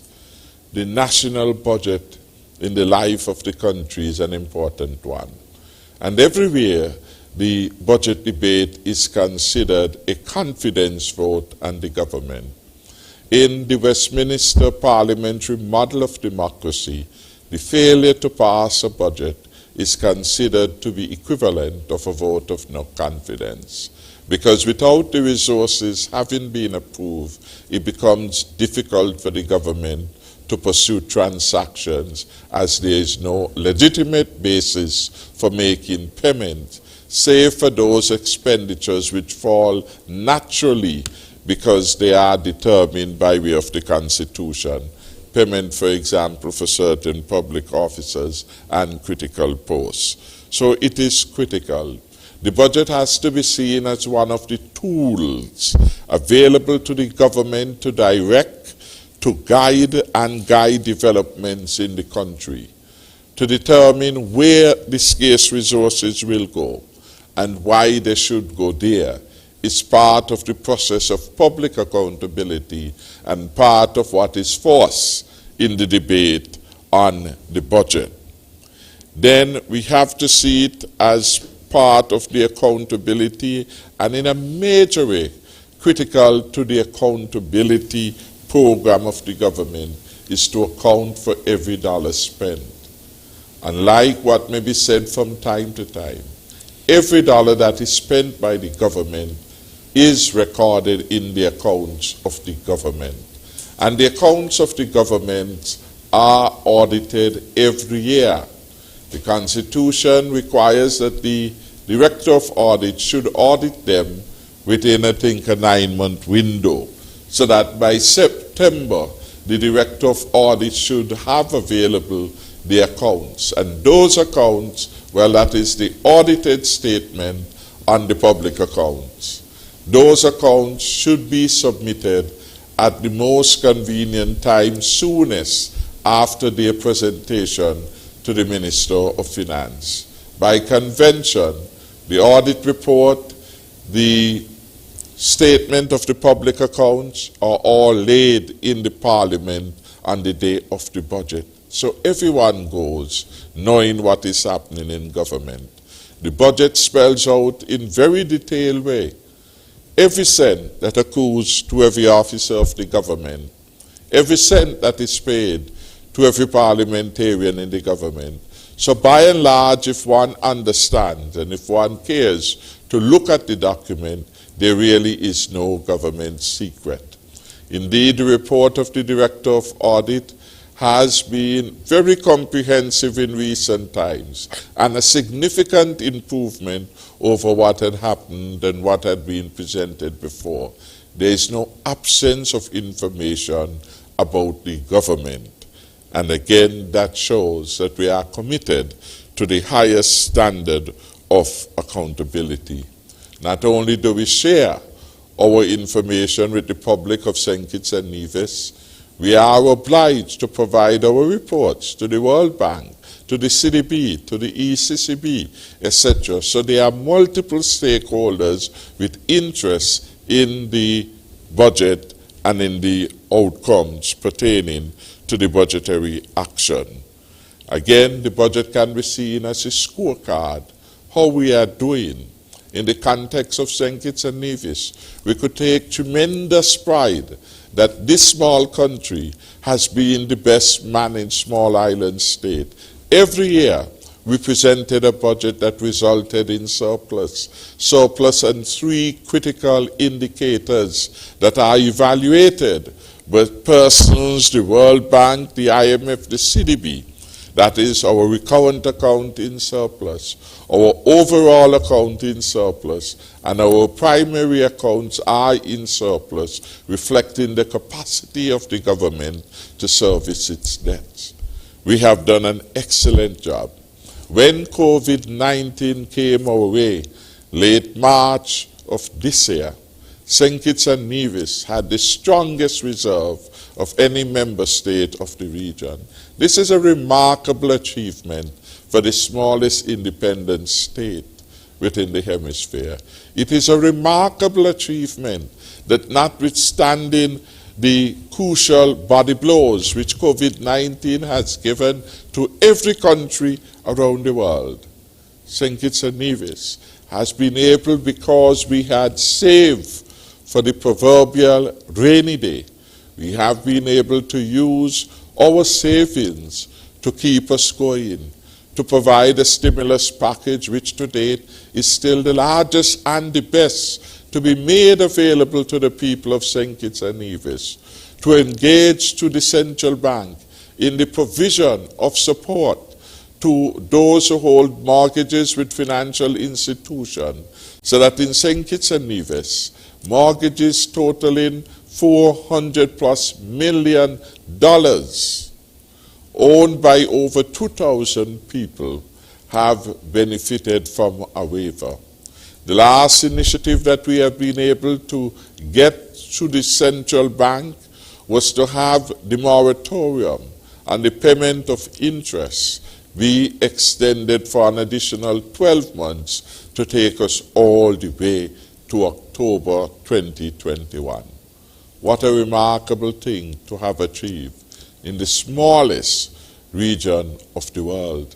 How remarkable it is that this government waived payments with respect to water bills.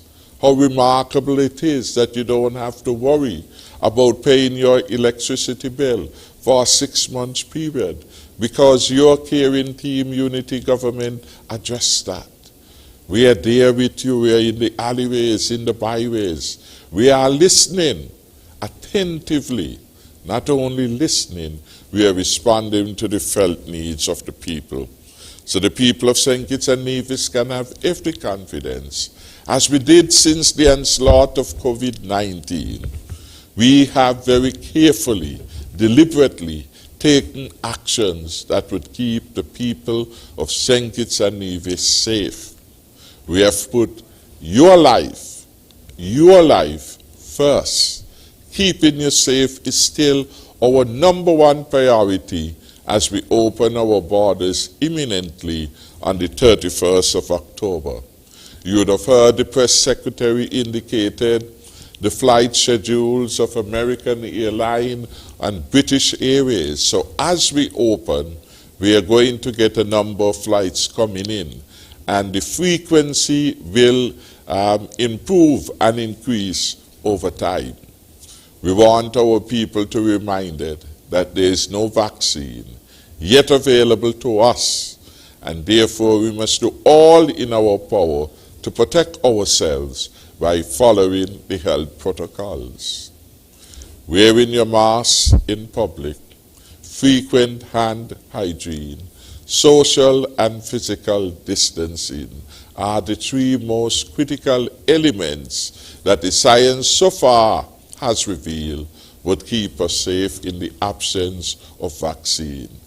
Even as there is not yet globally available a vaccine, St. Kitts and Nevis has taken the precautionary step to deposit 15% of what we have determined will be required to get vaccine for our entire population. We have paid that money as part of the COVAX Gavi arrangement. Gavi is a global alliance for the provision of vaccine, and it is being led by the World Health Organization as part of the mandate to ensure that we have affordable vaccine and we avoid monopolies of countries.